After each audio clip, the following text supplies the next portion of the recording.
前回の動画で全潜在力を活用するには超越瞑想を行うといいっていうお話をしました。今回は超越瞑想を行うとなぜ全潜在力を活用できるのかという解説になります。あれ、なんか前回と同じような話だな。どう違うんだろうと思われるかもしれないですけれども、ぜひ今回の動画を一緒に見ていただければと思います。それとですね、もしこの動画を気に入っていただけましたら、ぜひチャンネル登録もよろしくお願いいたします。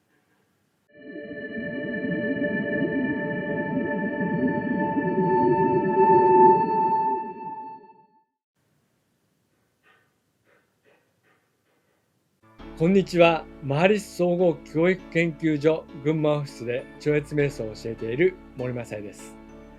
あなたの全潜在力を活用するとどうなるのでしょうか。この本には生命の最高の状態を生きることができると書かれています。もしかするとお金がたくさん手に入って旅行にたくさん行って美味しいものを食べてという感じでしょうか。よく考えてみるとそのような状況でも体が不健康だったり不安や心配があったりすると楽しめませんよね。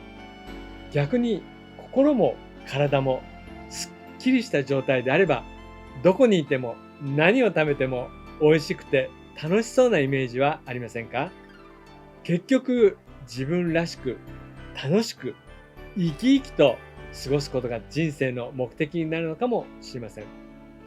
またそれを一緒に楽しめる仲間がいるのも最高ですよね。さて前回は人間の全潜在力とは何かについてお話をしました。これは過去動画の完全な教育の中でも少し触れているのですが、体と心と精神の調和についての話でした。今回は前回の続きで超越瞑想の本の115ページ、電子書籍版では第3部生きる技術の第1章、人間の全潜在力の中の自己の全潜在力をどのように活用するかのところです。あなたは全潜在力を活用したいと思いますか？実はそのために必要なことというのがあります。それは生命の基盤です。わかりやすく言うと私たちはこうして生きているのですが、まずはしっかりとした基盤の上で生きていくことが必要だということです。例えば以前にピサの斜塔の例を出したことがありますが、しっかりとした地盤の上に建物を建てないと傾いていきます。スポーツをやっている人であれば下半身を安定させると良いという場合があると思います。勉強であれば基本的な知識、パソコン関係で言えば安定した OS、車で言えば足回りなど探せばいろいろな例がありますね。生命についてもしっかりとした基盤が大事です。では生命における基盤、安定性はどのようにもたらされるのでしょうか。それは決して変化することのない生命の絶対状態、つまり生命の真理と言われる存在が安定性をもたらします。安定性というのは永遠存在に属する特質です。存在というのは一言で言うのは難しいんですけれども、全てに浸透しているもの、形はなく変化もしない、目にも見えずに触ることもできない、破壊することもできず永遠に存在している全ての基盤です。過去動画で少し解説をしていますが、この世の中はその存在の表現だと言われています。この辺は宗教的と思われるかもしれませんが、存在というものがあると定義して考えてみると非常に興味深い世界観が広がります。さて、生命というのはその絶対状態においてのみ安定しています。ここは言葉の定義と思っていただいていいと思います。絶対状態というのは変化しない、何者にも影響を受けない状態という定義ですので、それはもちろん安定していると言えます。変化するもの、他からの影響を受けるものは安定しているとは言えないですよね。しかし、生命というのは動いています。この瞬間も私は考え、呼吸をして、心臓も動いています。考えは進化し、肌、この間というか最近夏はジェットスキーやって、真っ黒になってしまってるんですけども、こういう肌の傷も修復されますし、日焼けも治っていきます。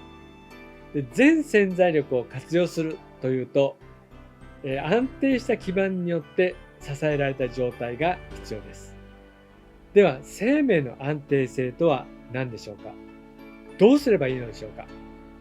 まずは生命の変化する部分だけにとらわれているとわからなくなっていきます。どちらかというと、生命の変化するところに安定性を注入していきます。これはまず心です。心が普遍の絶対存在の力によって支えられるとき、生命のあらゆる変化面は安定した力によって強められます。これによってあなたの全潜在力を活用する基盤ができます。生命が絶対存在の安定性という基盤を得ることができなければ、絶え間ない変化という特性は別にしても、生命はいつまでも弱々しい状態にとどまってしまいます。もう一度言います。まずはあなたの心です。心の安定が第一歩です。心に存在を浸透させることです。それで安定していきます。お風呂を例にしてみましょう。浴槽に使ってみるところを想像してみていただけますか？ちなみに千葉県民はですね、お湯に絞るというそうです。私は最初よくわかりませんでした。ついでですが、書くことですね。書くのはかじるって言うんですよね。背中をかじってって言われたときは、どれくらいになったつもりで背中を噛もうとして怒られてしまいました。まあ、いろいろですね。ということで、お風呂に入っているところは想像できましたか？そこでお湯に波を立ててみましょう。口でふーふーって、吹いてみていただけますか？少し波が立ちますよね。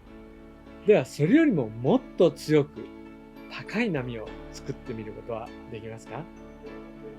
そうすると、手で揺らしてもいいんですけども、この手を使ってですね、浴槽の下の方から水を動かそうとしますよね。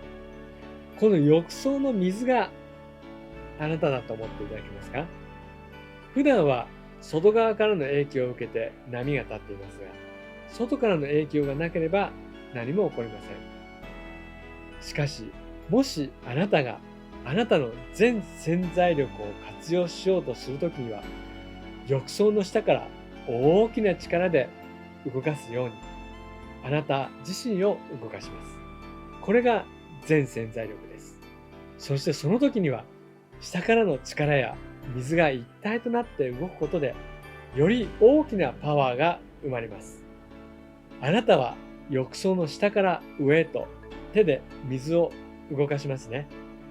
心を安定させて、心全体を動かすのも同様です。心の奥底、一番深い部分から動かします。これはもしあなたがお風呂に入った時、旅先で温泉使っている時もなんですけれども、ぜひ思い出してやってみていただきたいと思います。もしかすると、おじさん何やってんの？マナー守ってよっていう小学生に怒られるかもしれません。その時はこの動画を紹介して見ていただいて、いいねを押してもらえればと思います。で、そんなわけねえだろって言われますかね。はい、話を戻します。このように人間は一人一人心を開発する能力が備わっています。すなわち無限の力と知性、無限の平和と幸福を手に入れる機会が与えられているとこの本に書かれています。しかもそれをしないのは生命の浪費ではないかということです。自己の全潜在力を活用する技術は矢を射ることにも例えられます。こうして弓を矢につがえて後ろに引きます。この時、前方へ飛ぶための最大のエネルギーが得られます。矢を十分に引き絞らずに矢を放っても、矢を射ることはできません。例えばこの辺ですね。こんな。一応飛びますけどね。弓を十分に引いて、そこから飛ばします。弓矢の話は分かりやすかったでしょうか。全潜在力を活用する技術は、心を絶対存在の領域に引き絞っておいてから、生命の相対領域に出ていって、壮大な生活面に対処することにあります。簡単に言うと、普段のあなたの生活の中にしっかりとした心で考えるという基盤を持つことです。私たちが普段認識している領域、これは常に変化をしています。相対領域と呼ばれます。これを変化しないように変えることは不可能です。しかし、内側の主体、あなたの内側は、同時に永遠の絶対存在の中にその地位を得ることができるのです。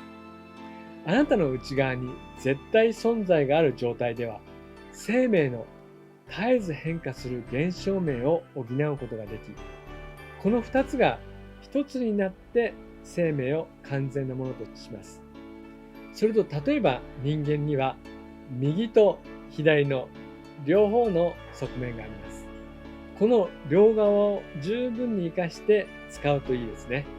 もし左側ばかり使っていれば、右側は使われないまま弱くなってしまいます。そして左は使いすぎることで緊張が高まっていきます。そして右側は使われないという状態が続くことで緊張を感じるかもしれません。これは一例ですが、生命を完全に生きるためには、右側と左側が一緒に調和して動くことが必要だと言われています。絶対と存在は実存の2つの面で、これが一緒に合わさることで調和が生まれ、生命も完全なものとなります。少し用語が難しいかもしれません。これを説明すると長くなるので、機会があればまた動画を作ろうと思います。ということでまとめです。あなたの全潜在力を活用するには、表面に現れている価値を絶対存在の力によって補うことです。これはお風呂の表面の波をですね、浴槽の下からお湯を動かすことに例えました。このお風呂の下から動かすこと、つまりあなたの潜在意識を活用すること、それは超越瞑想の実践によってできるようになっていきます。言葉で説明をすると難しいのですが、超越瞑想を毎日行うだけで、特に知的な理解がなくても自動的に進んでいきます。効果を信じる必要もありません。超越瞑想を行うとスッキリするとか、疲れが取れるとか、そういう感じで続けても大丈夫です。楽しみながら成功するという言葉がありますので、難しく考えないで楽しく過ごすのもいいですよね。今日のお話はここまでです。もしまだ超越瞑想を学ばれていない方で興味を持たれましたら、ぜひお近くの瞑想センターで行われている無料の説明会にご参加いただければと思います。本日もご視聴いただき感謝いたします。ありがとうございました。